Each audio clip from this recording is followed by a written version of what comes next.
So I'm sitting here with my beautiful wife, who many of us who know her love her, and I was just thinking about this time where in one of these kind of moments that it was not so wonderful. And it really fell largely upon me because in our busy lives, we actually have to set aside time, and generally it's Sunday mornings, which we call our date time, where everything else goes out the window, everything else is put aside, and we take time for just us the entire Sunday morning.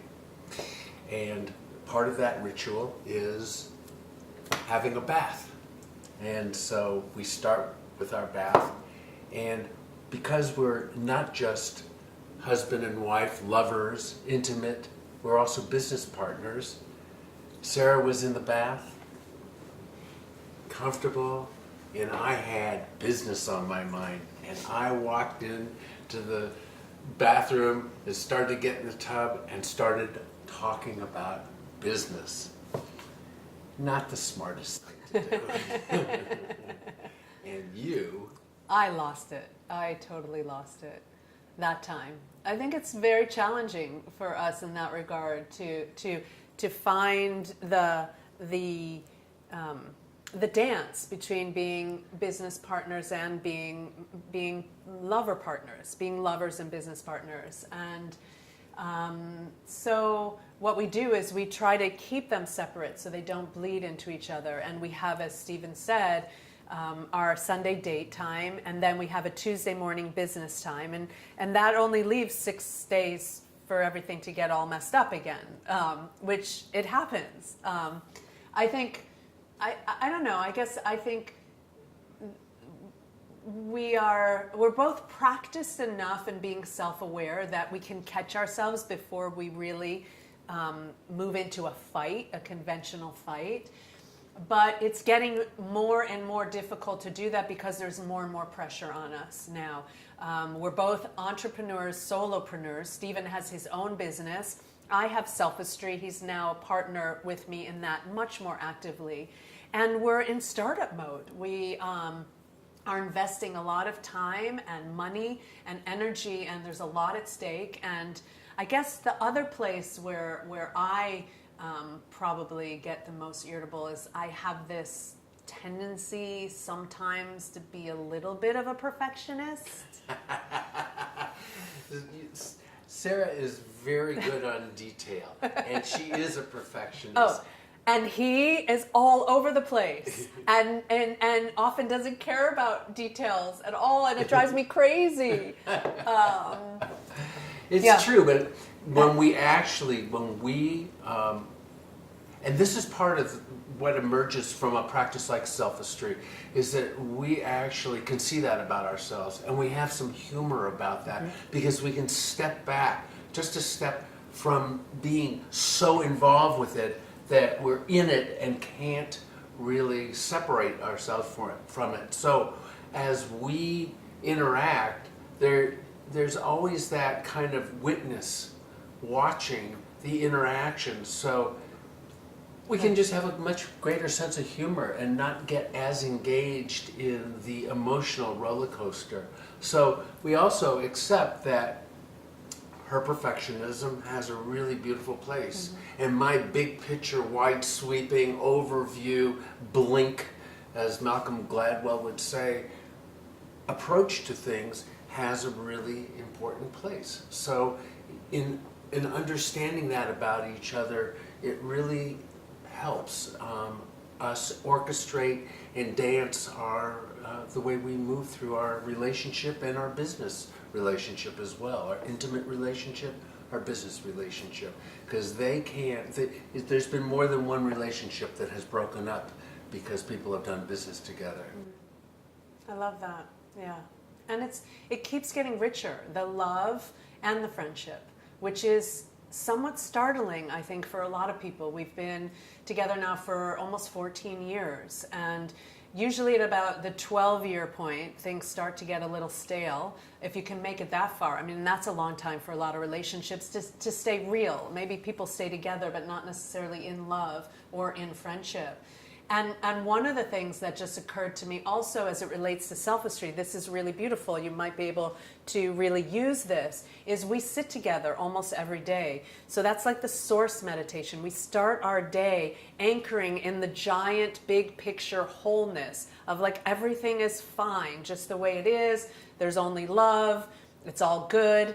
And then we move into our day and we carry that capacity to witness and be mindful of what is arising in us and how we are treating one another. And then we have this exquisite opportunity in the movement space to be innovative and creative, like what we're doing.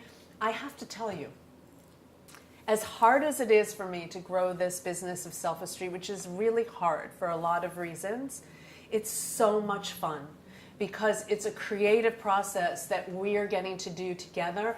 And I feel you so like you have my back, you have my side, you have my front, you have my top, you have my back. Like I feel you are my. I like all those parts. You have all of it, you know.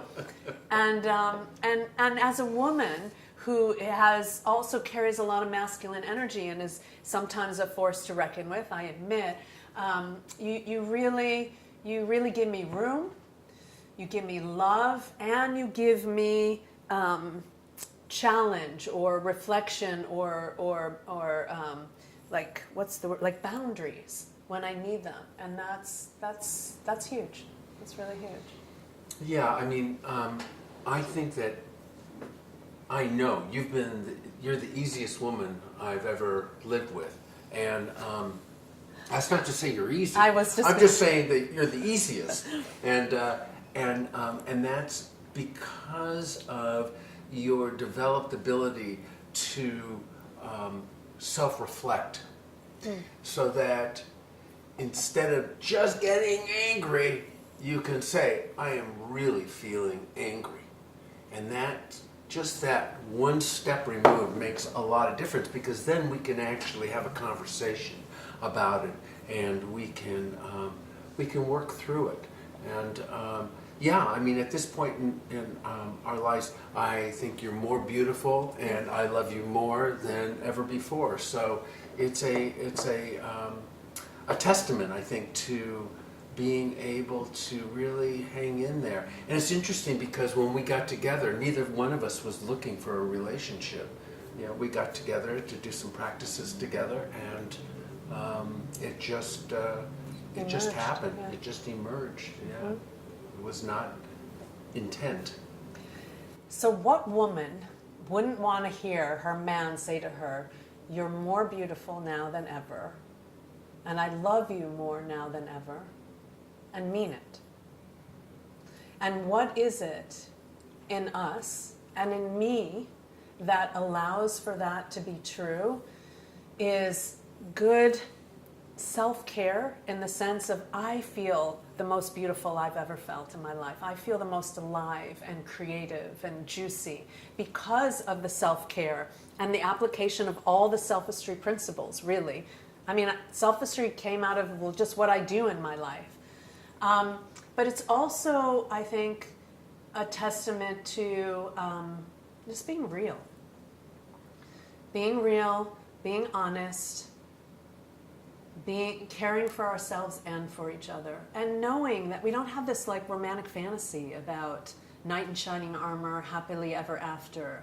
We're in it. We're in it, day in and day out, and there's a certain honesty, you know. I mean, there may be a guy that's walking by and Sarah goes, that guy is so beautiful.